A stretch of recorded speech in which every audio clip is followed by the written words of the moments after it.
Nabi Yunus. Ibu kenal Nabi Yunus? Di mana kenalannya? Sok tahu. Nabi Yunus itu ketika berdakwah kepada kaumnya yang bandel, memberikan peringatan mau beriman akan turun azab. Kapan Yunus? Akan. Kenapa mesti akan? Sekarang aja kalau mau saya tungguin. Kurang ajar betul ini umat. Akhirnya Nabi Nuh menghindar dengan perhitungan kalau azab tidak turun saya sudah jauh, meragukan janji Tuhan. Lalu naik kapal, dinaiki oleh Yunus, kapal mogok. Dicari siapa yang keroknya ini, diundi ternyata Yunus, sampai 3 kali diundi. Dibuanglah Yunus ke dasar laut, ditelan oleh ikan Nun atas perintah Allah. Telan itu Yunus, jangan pakai dikunyah, rusak urusan. Telan saja, simpan di perutmu. Dibawa oleh ikan Nun ke dasar lautan. Itu yang oleh Quran dikatakan bertemulah 3 macam kegelapan. Zulumatun salas, gelapnya tengah malam, gelapnya di dasar laut, gelapnya di dalam perut ikan. Itu namanya peteng, mbahnya gelap. Di perut ikan itulah Nabi Nuh sadar akan kesalahannya. Allah meragukan janji Allah. Ia sujud di dalam perut ikan itu, membaca la ilaha illa anta subhanaka inni kuntu. Itu istighfarnya Nabi Yunus. Dibacakan istighfar begitu, ikan sakit perut, Pak. Di dasar laut kemana mau cari apotik? Dia naik ke permukaan, memuntahkan isi perutnya. Nabi Yunus keluar dengan selamat. Itu pun terjadi pada hari ke-10 bulan Muharram. Istighfar intinya itu. Itu amalan utama bulan Muharram, memperbanyak istighfar. Allah selamatkan Nabi Nuh dari bahtera banjir yang luar biasa 10 Muharram. Allah selamatkan Nabi Ibrahim dari pembakaran Raja Namruz 10 Muharram. Setelah Nabi Ibrahim itu menghancurkan berhala-berhala, Abrahat pulang mau ibadah, lihat Tuhannya berantakan, marah besar. Siapa yang menghancurkan Tuhan-Tuhan kita ini? Ada yang lapor, kami lihat Ibrahim. Tangkap. Belum ada bukti, tangkap dulu yang penting, bukti belakangan. Tangkap. Wah, dikerahkanlah aparat, tangkap Nabi Ibrahim. Disidang langsung oleh Abrahat, oleh Namruz maksud saya. Ibrahim, kau yang menghancurkan berhala-berhala kami ini, Tuhan-Tuhan kami. Siapa bilang? Ada yang lapor. Saya dengar enggak semua berhala itu hancur. Ada yang paling besar, angkat tangan, saya lihat ada kampak di tangannya. Barangkali yang besar itu iseng tuh, yang kecil-kecil dikampakin. Tanya aja sama dia, kamu gila? Kenapa? Masa kami disuruh nanya berhala? Gak bisa jawab. Kenapa disembah? Lebih gila mana? Tahu gak bisa jawab kenapa disembah? Kurang ajar kamu Ibrahim. Bakar. Dibakar.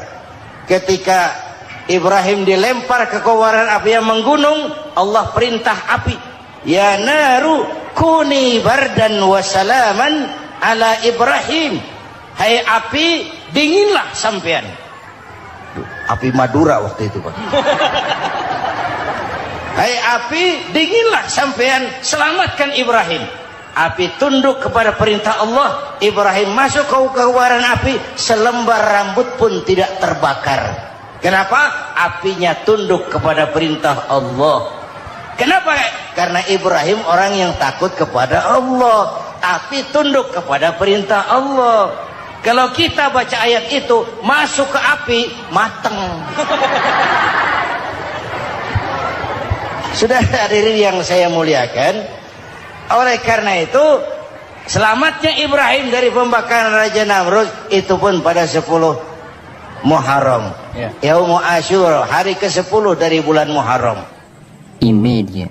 Bapak Ibu hadirin hadirat yang saya cintai, sebagian kecil tentang Nabi Adam, Nabi Ibrahim dan Nabi Yunus, tapi saya belum menceritakan tentang Nabi Nuh tadi.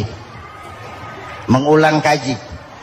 Nabi Nuh salah seorang rasul yang masuk ulul azmi 5 besar, karena memang perjuangannya menggambarkan satu usaha yang ulet dan luar biasa. Beliau diberi umur 950 tahun, lalu berdakwah selama 900 tahun, sore, pagi, siang, malam, dapat pengikut tidak lebih 80 orang, rata-rata 10 tahun satu.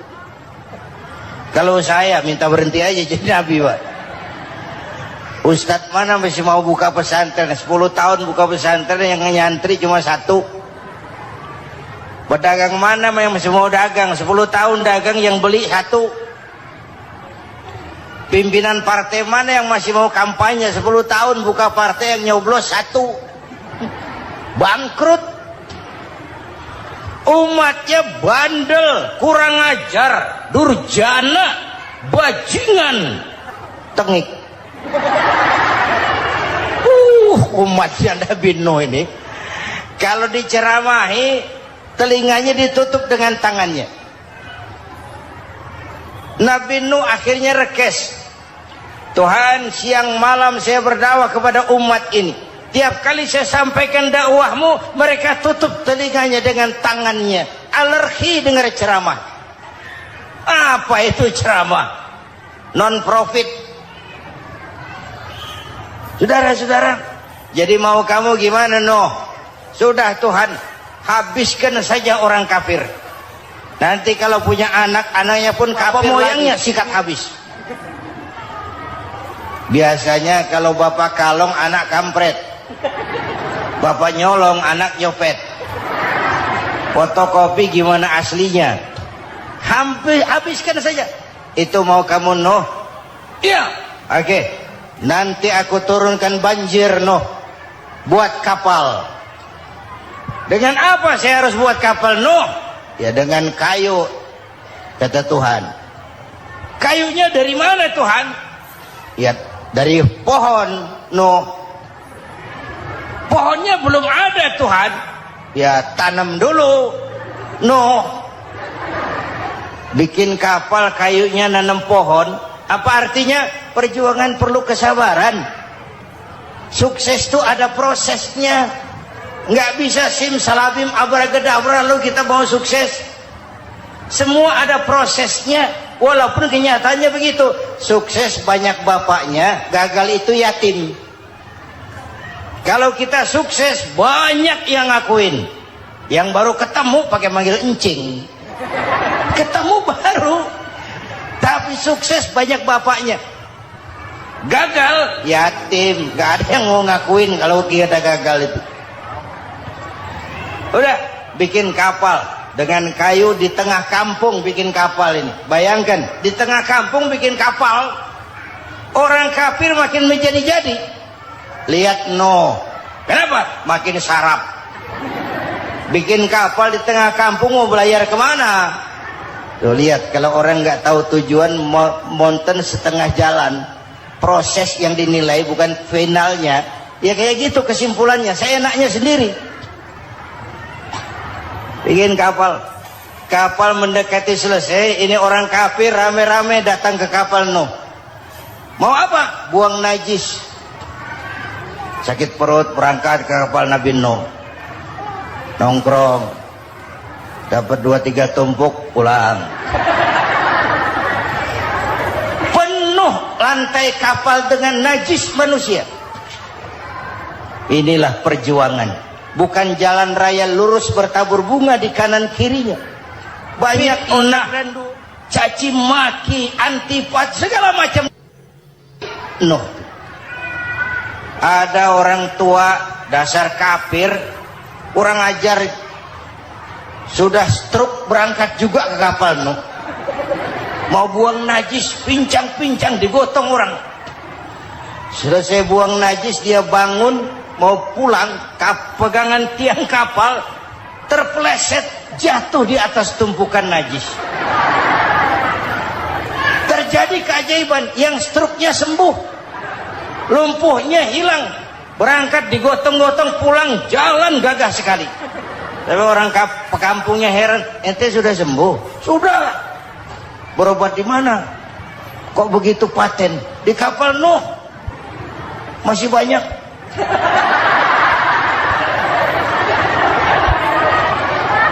Yang berasa perlu obat bawa rantang. Ambil bersih lagi geladak kapal itu. Sudah selesai Nuh? Selesai.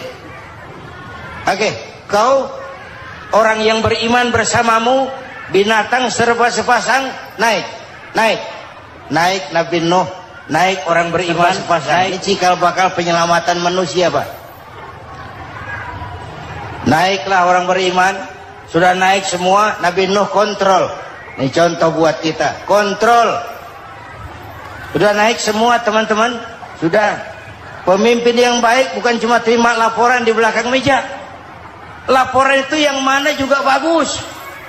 Sama juga kampanye yang mana juga merdu. Kalau aja yang dihitung. Pernah ada calon bupati kampanye janji, kalau saya berhasil kita akan banyak bangun jembatan di daerah kita. Tanya, Pak, nggak ada sungai di kampung kita, Pak. Dia bilang, sungainya kita bangun sekalian. Udah kadung janji, mana pula orang mau bangun sungai itu. Saudara-saudara, kontrol.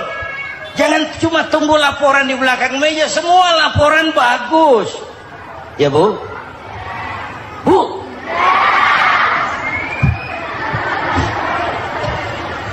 Nabi Nuh kontrol. Sudah naik semua? Sudah, Nuh. Pulan bin Pulan naik Nuh. Paimin bin Tukijo naik. Kami lihat naik. Ada orang Jawa juga kayaknya. Ada. Sudah kontrol.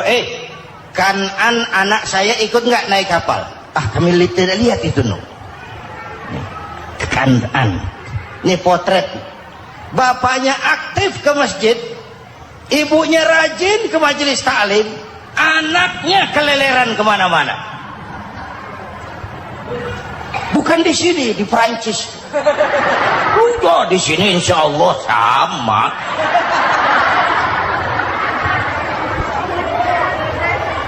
Nuh karena sayang anak, Nuh karena cinta anak, Nuh karena tanggung jawab anak, cari naik ke atas kapal. Lihat Kanaan, anak saya, nggak lihat Nuh. Turun ke ruang bawah, periksa lagi. Mang, ayah Kanaan di dia. Jamaah Tasik ini rupanya ditanya. Tuh ayah Mang. Ayah ke mana ya budak ini? Turun ke bawah Kanaan tuh. Orang nano raketok. Rombongan Jawa Tengah. Naik ke atas buritan. Dari buritan kelihatan ternyata Kanaan tidak ikut naik kapal, kumpul di darat bersama orang kafir. Ini potret kita sekarang. Kumpul sama orang kafir, hanyut anak-anak kita, ditelan budayanya orang kafir, ditelan tradisinya orang kafir, ditelan pergaulannya orang kafir. Nuh karena sayang anak dari atas manggil. Dalam Quran dijelaskan itu. Karena Nabi Nuh di atas, Kanaan di bawah, teriak, ya bunayyar kam ma'ana. Begitu dalam Quran ayatnya.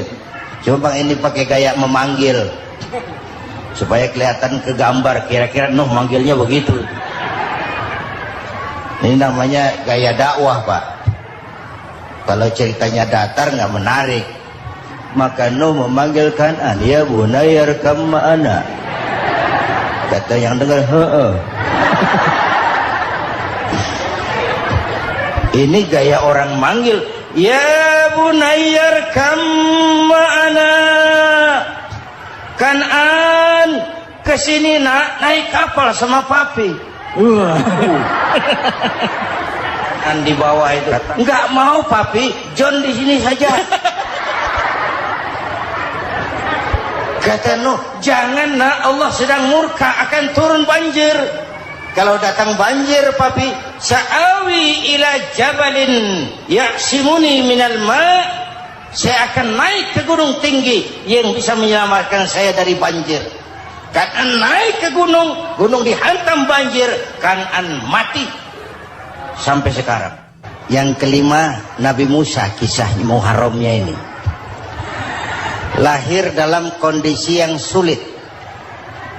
Karena Fir'aun mimpi akan lahir seorang anak dari keturunan Bani Israel yang akan menghancurkan kerajaannya.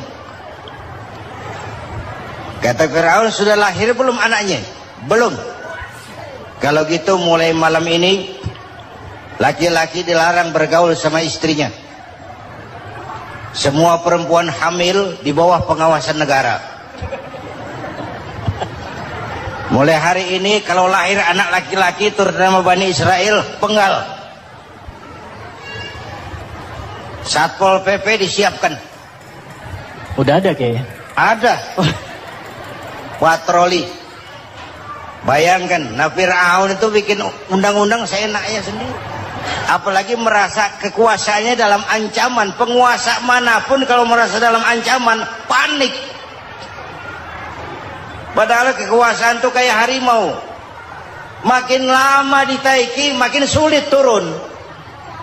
Kenapa? Karena macannya makin lapar. Naik terus capek, turun dimakan harimau. Serba sulit. Saudara-saudara, kalau kita mau belajar dari Pak Harto, saya melihat kekurangan Pak Harto cuma satu, terlambat berhenti.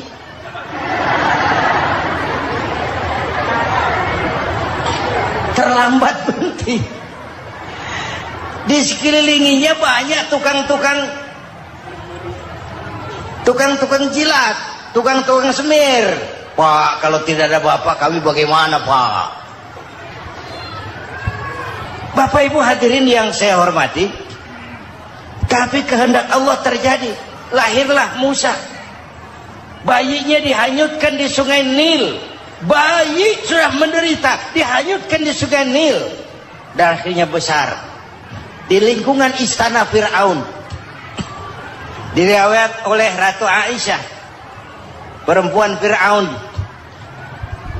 Setelah mulai berjuang, terjadilah itu. Musa dan pengikutnya dikejar oleh Fir'aun. Sampai di tepi laut, Allah wahyukan Musa, lempar tongkatmu ke laut. Dalam kondisi darurat, mukjizat tiada jalan. Kondisi darurat. Kalau tidak, mukjizat itu maunya Allah, bukan maunya Nabi. Nabi nggak kuasa. Allah yang mau.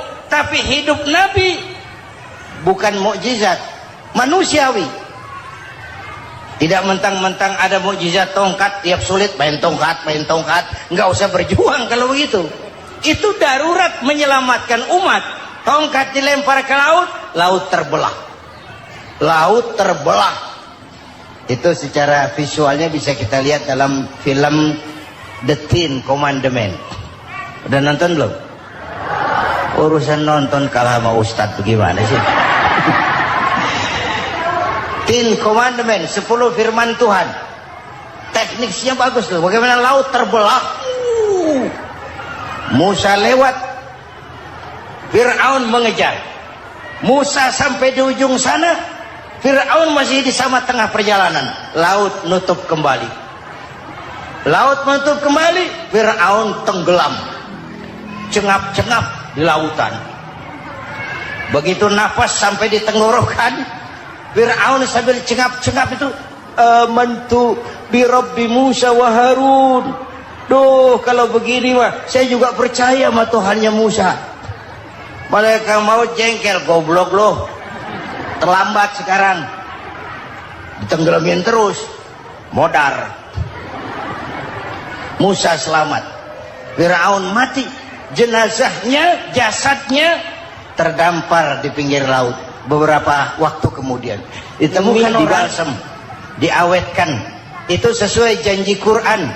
Wa kadzalika nunajjika bi badanika litakuna liman khalfaka ayah. Kami selamatkan badan kamu agar jadi pelajaran bagi orang-orang sesudah kamu nanti. Janji Quran tepat. Janji itu 14 abad yang lalu. Jasad Fir'aun ditemukan, dimumi, diawetkan, dibalsam di bawah nama Farao Ramses II. Sekarang tersimpan di Museum Negara di Mesir. Kapan-kapan nanti ibu main ke Mesir, mampir. Naik ojek paling berapa itu? Oh, orangnya tinggi, hidungnya mancung, pokoknya pantaslah jadi Fir'aun. Selamatnya Musa di kejaran Fir'aun di ujung sana itu terjadi pada hari ke-10 bulan Muharram, yang oleh orang Nasrani diperingati dengan hari raya Paskah. Mereka melaksanakan puasa, mensyukuri nikmat keselamatan dari kejaran Fir'aun. Makanya kalau kita ikut puasa di bulan Muharram bukan mengikuti syariatnya Nasrani, salah. Karena Nabi mengajarkan, itu sumbernya. Bukan ikutan sama ibadahnya Israel. Tapi memang agama ini kan merupakan mata rantai. Datang Rasul baru melengkapi Rasul sebelumnya, datang Rasul baru melengkapi Rasul sebelumnya. Mata rantai yang berkaitan. Setelah Muhammad selesai, selesailah tugas Nabi dan Rasul. Selesailah misi Nabi dan Rasul. Tidak ada Nabi lagi sesudah Nabi Muhammad. Itu harga mati, titik. Gak ada kompromi. Siapapun sekarang ini ngata datang ngaku jadi Nabi, wajib tidak percaya. Wajib tidak percaya. Tapi kaitannya memang, kita bilang Nasrani, orang bahasa Arab, bahasa Ibraninya Nazaret, Nasiroh, Nazaret. Itu beda dialek. Kita Daud, dia David.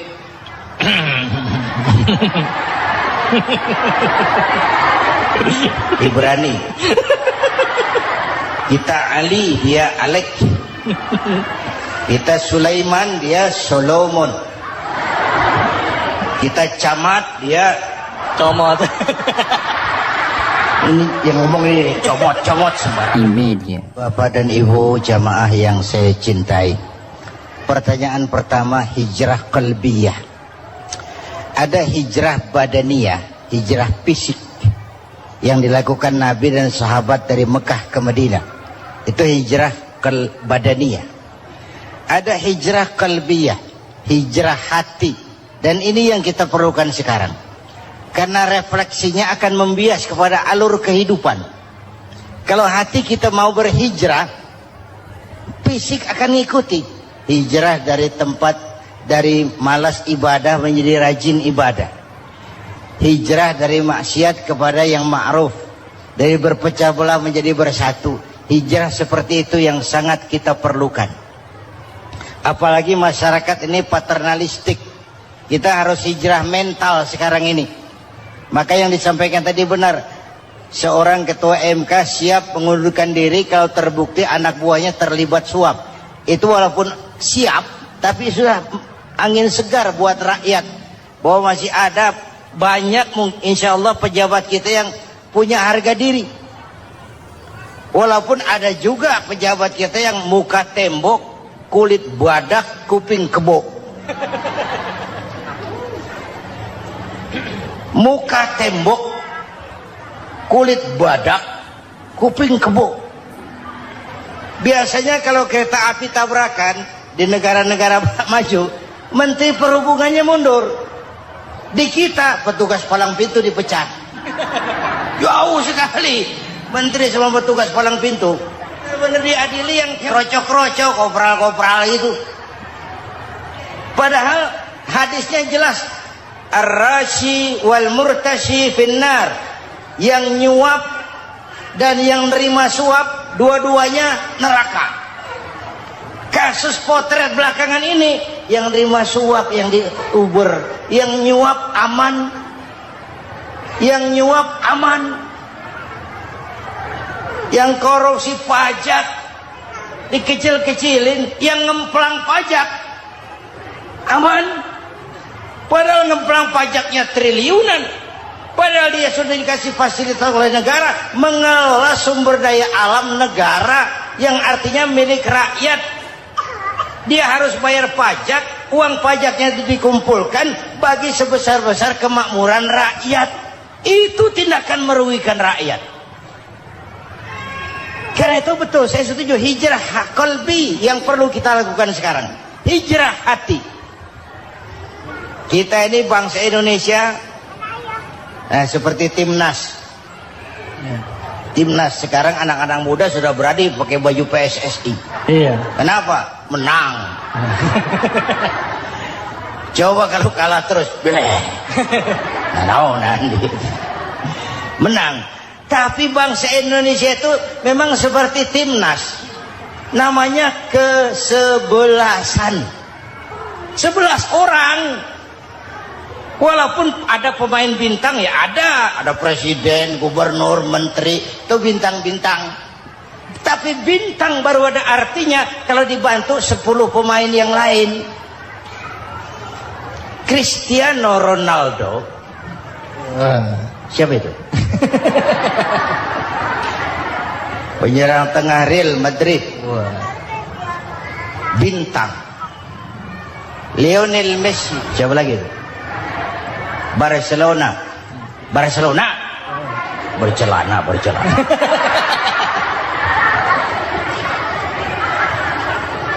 Michael Rooney, bintang Manchester United. Ronaldo baru bintang, Messi baru bintang kalau ada 10 pemain yang lain. Bagaimanapun hebatnya Cristiano Ronaldo, kalau sendirian lawan satu kesebelasan, babak belur. Itulah kita, bangsa Indonesia. Kita satu kesebelasan, harus saling memperkuat. Ada bangsa kita ini yang jadi jaksa, ada yang jadi hakim, ada yang jadi polisi. Itu posisi penyerang tengah, kiri luar, kanan dalam, back, striker, kiper, posisi. Tapi sadar, kita satu kesebelasan, Bung. Jangan bikin gol ke gawang sendiri. Kalau punya bola bagus, operan dong sama temannya. Yang bisa menciptakan gol, operan. Ada yang jadi pengusaha besar, bagus boleh. Punya untung besar, operan. Kasih masjid, kasih pesantren, operan. Ini kesebelasan kita kalau punya bola, pelitnya setengah mati, Pak. Nggak mau ngoper. Bawa sendiri, mending bikin gol. Enggak. Kita ini satu kesebelasan. Satu sama lain harus saling memperkuat. Bahwa ada penyerang tengah, kiri, itu si posisi. Tapi kalau memang peluang memungkinkan, ayo dong operan. Saya iri sama kesebelasan Nasrani di Indonesia. Mereka kalau punya bola, operannya cakep. Gereja cepat selesai, rumah sakit Kristen cepat selesai. Kenapa? Operannya bagus. Kita ini kalau punya bola bawa sendiri, nggak mau ngoper. Maka masjid nggak selesai-selesai. Madrasah banyak yang bocor. Rumah sakit Islam kalah bersaing. Kenapa? Operannya berat. Ayo menyadari kita ini timnas, satu kesebelasan. Jangan menjegal kawan seiring, kawan sendiri dijegal. Sudah musuh terlalu kuat, gawang sendiri dijebol. Akhirnya terbalik kita ini. Ujian terberat telah diberikan Allah kepada para anbiya, kemudian para aulia, kemudian para ulama. Summal amsal fal amsal, ke bawah dan ke bawah, diuji setiap orang menurut kekuatannya berpegang kepada agama. Karena anak Melayu bilang, kalau takut dengan ombak, jangan berumah di tepi pantai. Kalau takut diterjang ombak, jangan berumah di tepi pantai. Kata ibu tadi, mau jadi pohon tinggi harus berani ketiup angin. Makin tinggi pohonnya, makin keras anginnya. Takut angin, jangan jadi pohon tinggi, jadilah rumput. Nggak ditiup angin, tapi diinjak kebo. Apa yang nggak ada resikonya? Apa yang nggak ada resikonya? Semua nabi, ada yang dihantam kekuasaan yang arogansi. Ibrahim berhadapan dengan Namrud. Musa berhadapan dengan Fir'aun. Ada yang diuji dengan berhadapan umat yang sangat kurang ajar. Ada yang diuji dengan gosip yang dahsyat. Digosipi sama Zulaikha itu. Nabi Yusuf. Nabi Yusuf.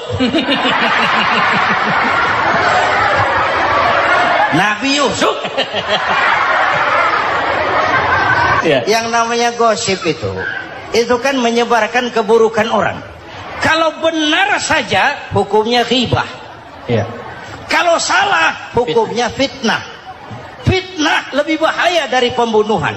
Benarnya ghibah, salahnya fitnah. Saudara hadirin yang saya hormati, jadi resiko itu biasa. Tidak ada yang tanpa resiko. Kalau takut ombak, jangan berumah di tepi pantai. Tinggal bagaimana kita menyikapinya. Kalau kita dewasa, ini bagian ibadah saya kurang. Mungkin karena dia omongin orang, tambah pahala saya.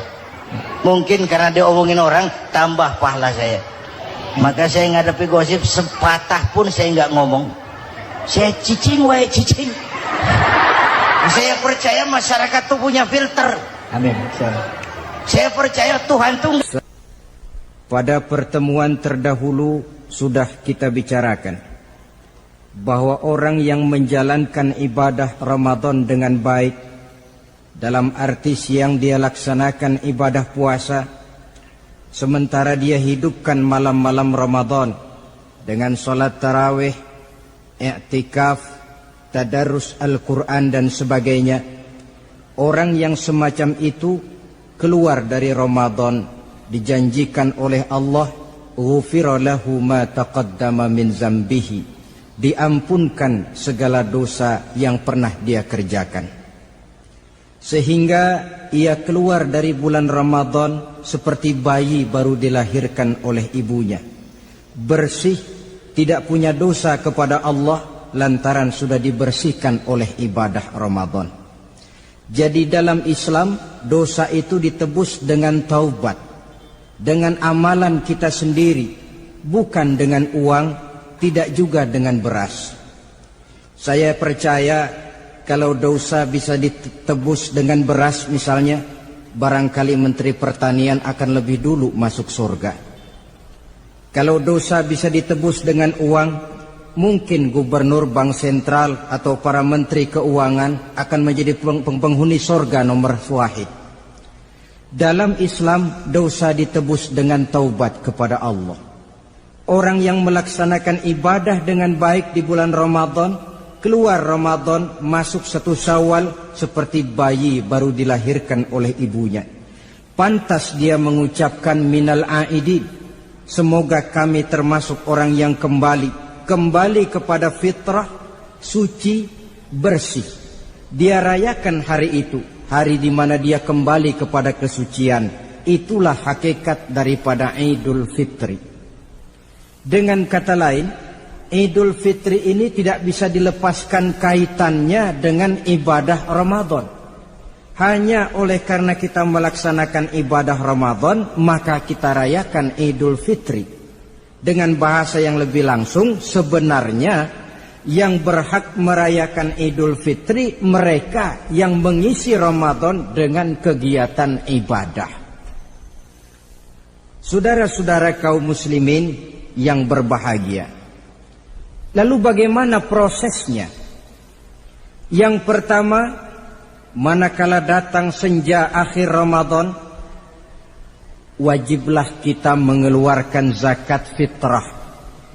Sebab Rasulullah sallallahu alaihi wasallam bersabda, "Saumul 'abdi mu'allakun ma baina as-sama'i wal ardi hatta yuaddiya shadaqatal fitri." Sesungguhnya puasa seorang hamba bergantung antara langit dan bumi, yakni belum diterima oleh Allah sampai dia mengeluarkan zakat fitrahnya. Memang boleh mengeluarkan zakat fitrah itu sejak awal Ramadan. Itu waktu yang dibolehkan. Jadi saudara tidak mau sibuk begitu 2 hari puasa lalu bayar zakat fitrah, boleh. Tetapi waktu yang wajib sejak terbenam matahari akhir Ramadan. Waktu yang terbaik untuk membayar zakat fitrah selesai sholat subuh sebelum orang berangkat melaksanakan sholat Idul Fitri. Waktu yang makruh setelah orang selesai sholat Idul Fitri lalu baru bayar zakat fitrah, makruh di situ. Sedangkan waktu yang haram apabila matahari terbenam pada hari raya tanggal 1 Syawal baru mau bayar zakat fitrah, sudah haram hukumnya. Jadi diawali dengan membayar zakat fitrah, dan ini merupakan realisasi daripada latihan puasa, cinta kepada fakir miskin. Orang bilang kan bulan Ramadan itu katanya bulan latihan. Kata orang Jawa, month of training. Bulan latihan. Apa sih perlunya latihan? Kalau PSSI masuk latihan, tentu keluar latihan mainannya makin bagus. Elias Pikal masuk latihan, keluar latihan gaya tinjunya makin hebat. Itu perlunya latihan. Kalau latihan tiap hari tapi main kalah terus, orang kan bilang buat apa latihan kalau main kalah terus. Kita muslimin selama Ramadan sebulan penuh masuk latihan. Latihan sabar, latihan jujur, latihan disiplin, latihan sederhana, latihan mengendalikan nafsu. Berhasil atau tidaknya latihan itu kelihatan dalam gaya hidup kita sesudah keluar Ramadan. Kalau tidak, Ramadan sabar, habis Ramadan habis sabarnya. Ramadan rajin ke masjid, selesai Ramadan selesai ke masjidnya. Ramadan rajin baca Quran, selesai Ramadan selesai rajinnya. Itu pertanda latihan tidak berhasil. Maka salah satu latihan ini kita buktikan kecintaan kita kepada fakir miskin dengan kewajiban membayar zakat dan zakat fitrah. Ya Allah, sudah saya rasakan bagaimana tidak enaknya lapar dan haus. Sudah saya rasakan bagaimana tidak enaknya penderitaan orang-orang fakir dan miskin yang tiap hari kelaparan dan kehausan. Sebagai pertanda ya Allah, saya keluarkan zakat fitrah ini untuk orang-orang fakir dan miskin. Itu kita keluarkan pada saat matahari akhir Ramadan terbenam. Masuk malam pertama bulan Syawal. Malam takbiran kalau istilah di kampung kita ini. Allah Subhanahu wa taala dalam Al-Qur'an menjelaskan, "Walitukmilul iddata." Hendaklah engkau sempurnakan jumlah bilangan hari puasamu, berpuasa sebulan penuh. 30 hari atau lebih sering 29. Bila sudah sempurna hari puasa itu, walitukabbirullah, hendaklah engkau agungkan Allah. Hendaklah engkau bertakbir. Oleh karena itu disunahkan menghidupkan malam 1 Syawal, malam hari raya Idul Fitri itu dengan memperbanyak takbir. Sejak matahari terbenam selesai sholat maghrib, kita kumandangkanlah kalimat takbir itu dari rumah ke rumah, dari surau ke surau, dari masjid ke masjid, dari kampung ke kampung, pertanda rasa syukur kita yang tiada terhingga kehadirat Allah Subhanahu wa taala, Tuhan yang Maha Esa dan Maha Kuasa. Entah kenapa bila matahari akhir Ramadan terbenam, datang malam 1 Syawal, berubah perasaan kita. Sedih menjadi gembira, sukar menjadi mudah, hati yang tadinya digenangi air kebencian berubah menjadi hati yang penuh dengan cinta kasih kepada sesama. Kumandang takbir bagi orang-orang yang hidup tinggal di rantau, mengingatkan dia kepada kampung halamannya. Terkenang dia sungai tempat dia mandi, lapangan tempat dia bermain. Oi kampuang nan jauh di mato katanya. Sehingga orang-orang yang tinggal di tanah rantau diusahakannya benar. supaya bisa berlebaran pulang mudik katanya, nak berkumpul dengan sanak keluarganya supaya lebih mudah bersilaturahmi sambil mengenang masa-masa lalu di kampung halaman. Jadi setelah zakat fitrah kita tunaikan, sambutlah malam Idul Fitri itu dengan memperbanyak takbir. Ini disunahkan. Menghidupkan malam lebaran dengan memperbanyak takbir, bukan memperbanyak bakar petasan. Itu kan pekerjaan mubazir, dan mubazir itu jelas perbuatan setan. Ada yang bilang katanya bakar petasan itu nambah syiar. Syiar macam mana datang dari petasan? Sebagian lagi berjaga-jaga juga, tapi bukan dengan memperbanyak takbir. Bergadang-gadang di pinggir jalan, ngebut dengan kendaraan aneka warna. Tidak itu yang diajarkan agama. Berkumpul kita di surau, berkumpul kita di masjid, paling kurang berkumpul di rumah dengan keluarga. Ramai-ramailah kita bertakbir, memanjatkan puji dan syukur kepada Allah. Ya Allah, kalau tidak lantaran petunjukmu, sulit rasanya melaksanakan perjuangan yang berat sebulan penuh ini. Melatih diri, membina takwa, mengharap ridha. Dengan lapar, melilit perut. Dengan haus, mencekik kerongkongan. Bersyukur kami kepadamu ya Allah. Dan sebagai pertanda, kami kumandangkan kalimat takbir, memuji keagungan dan kebesaranmu. Allahu Akbar, Allahu Akbar, Allahu Akbar, walillahil hamd. Saudara-saudara kaum muslimin rahimakumullah, di dalam satu hadis dari Ubadah bin Samit diriwayatkan oleh Imam Tabrani, bersabda Rasulullah sallallahu alaihi wasallam, "Man ahya lailatal fitri lam yamut qalbuhu yauma tamutul qulubi." Barang siapa yang menghidupkan malam Idul Fitri, maka hatinya itu tidak akan pernah mati pada saat hati-hati orang lain menjadi mati. Kita yang paling khawatir dalam hidup ini, pada saat hati kita sudah mati selagi jasad masih hidup, menjadilah kita bangkai berjalan dalam pandangan Allah. Badan hidup tapi hati mati, bangkai berjalan dalam pandangan Allah. Jadi ini hakikat merayakan Idul Fitri. Puasa Ramadan sebulan penuh, malamnya ibadah, menunaikan zakat fitrah, lalu malamnya menghidupkan malam dengan takbiran. Yang terjadi kan kita lihat adat yang dibesarkan, ibadat ditinggal.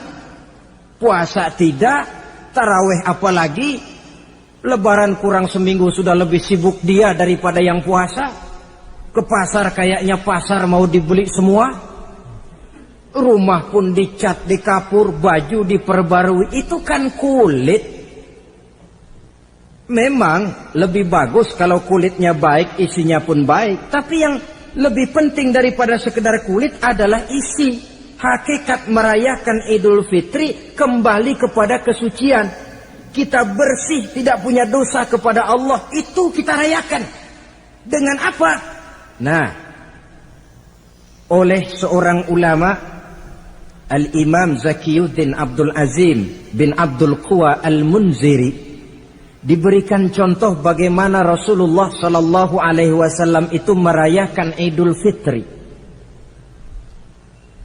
Beliau berkata, yuhibbu sallallahu alaihi wasallam ayyuqabilal 'ida bil bisri was surur.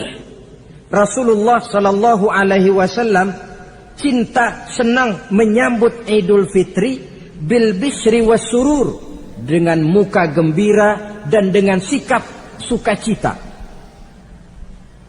Jadi merayakan Idul Fitri bil bisri was surur, muka menunjukkan kegembiraan. Kenapa gembira? Sudah berhasil berjuang sebulan penuh.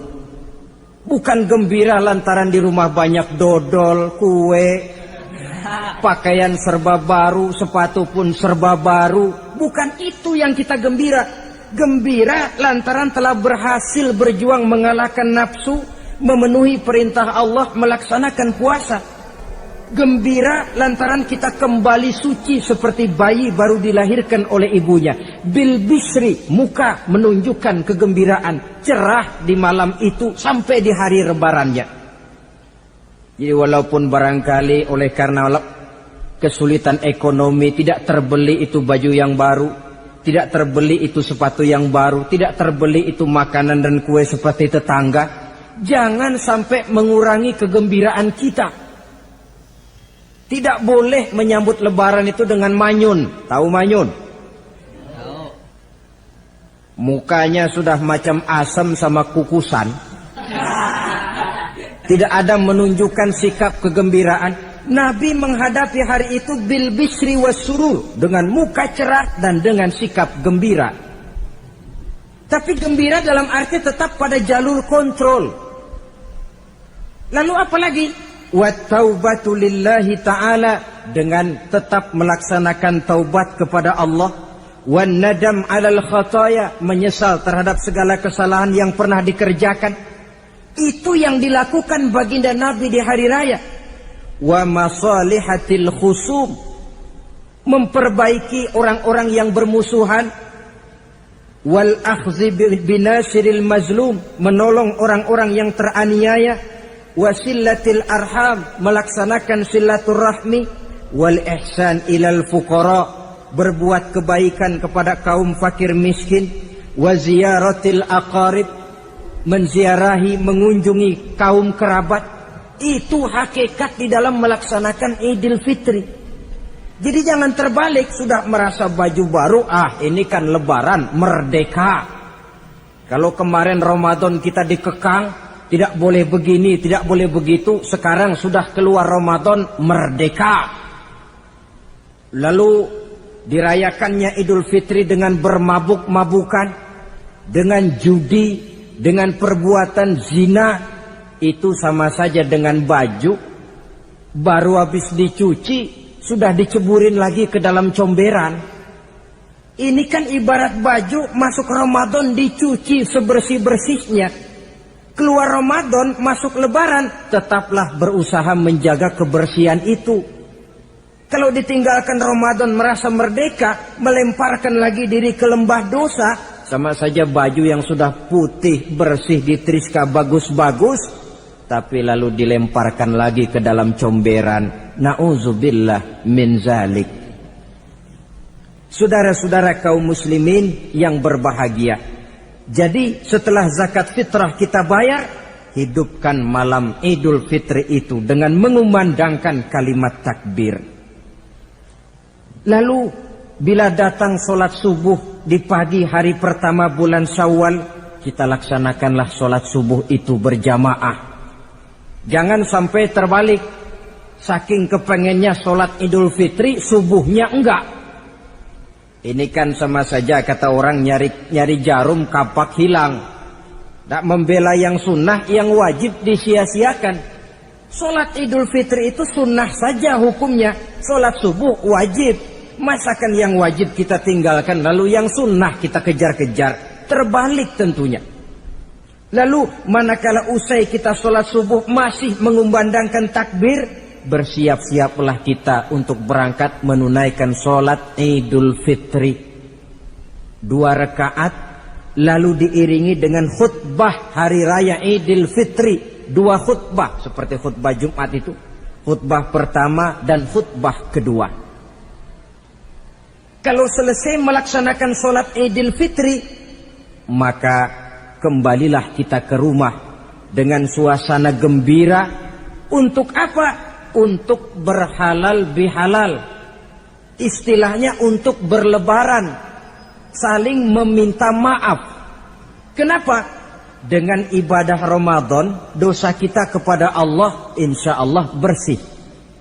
Tapi kan kita tidak cuma berbuat dosa kepada Allah, kita juga berbuat salah kepada sesama manusia. Dosa kepada Allah, taubat langsung kepadanya, sonder pakai calo. Tidak bisa saudara bikin dosa kepada Allah, datang ke rumah saya, Pak inilah saya kasih uang, tolong mintakan tobat saya kepada Allah. Ya tidak bisa. Dosa kepada Allah langsung bertaubat kepadanya. Tapi dosa kepada sesama manusia, Allah belum akan memberikan ampun kalau kita belum minta maaf kepada yang bersangkutan. Ini sulitnya. Kalau saudara dosa meninggalkan sholat, tobat kepada Allah. Tapi kalau dosa kepada sesama manusia, saudara mencuri sendal orang, cara taubatnya bagaimana? Pertama menyesal kenapa mencuri. Yang kedua berjanji tidak akan mencuri lagi. Yang ketiga meninggalkan perbuatan mencuri. Dan yang keempat sendal orang pulangin. Tidak bisa saudara mencuri sendal, Tuhan taubat, nggak lagi-lagi nyolong sendal, tapi sendal orang dibekap terus, nggak dipulang-pulangin, ya tidak termasuk taubat itu. Itulah sebabnya selesai sholat Idul Fitri, kita pun meminta maaf. Nah, siapa yang harus lebih utama kita mintakan maaf? Satu riwayat menjelaskan bahwa selesai sholat Idul Fitri, para sahabat mendengar Rasul mengucapkan amin sampai 3 kali. Amin, amin, amin. Heran para sahabat.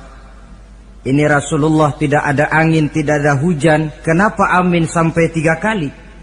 Mereka pun bertanya, ya Rasul, tadi amin sampai 3 kali kenapa? Kalian tidak tahu?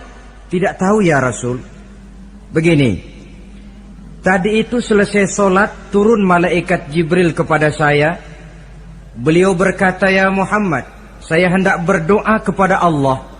Maukah kau mengaminkan? Silahkan Jibril, berdoalah, saya akan mengaminkan. Rasul berdoa, Nabi mengaminkan. Doanya berisi 3 macam permohonan, maka Rasul pun 3 kali mengucapkan amin. Logikanya, kalau sudah malaikat Jibril yang berdoa, lalu Rasul yang mengaminkan, apa iya doanya itu meleset? Apa isi doa malaikat Jibril? Yang pertama doa beliau, ya Allah, hari ini, 1 Syawal ketika itu, saya mohon kepadamu, janganlah engkau terima puasa dan ibadahnya anak yang durhaka kepada kedua orang tuanya. Rasul di belakang, amin. Anak yang durhaka kepada ibu bapaknya. Ya Ramadan dia puasa di siang hari, malam dia taraweh, dia tadarus Al-Quran. Kalau sudah durhaka kepada ibu bapaknya, ibadahnya didoakan oleh malaikat Jibril, diaminkan oleh Rasul agar tidak diterima oleh Allah Subhanahu wa ta'ala. Sebab itu manakala usai sholat Idul Fitri, pulang kita ke rumah, bersimpuhlah kepada ibu bapa, meminta maafnya, meminta ridhonya. Ibu kita yang telah mengandungkan kita, melahirkan kita antara pilihan hidup dan mati.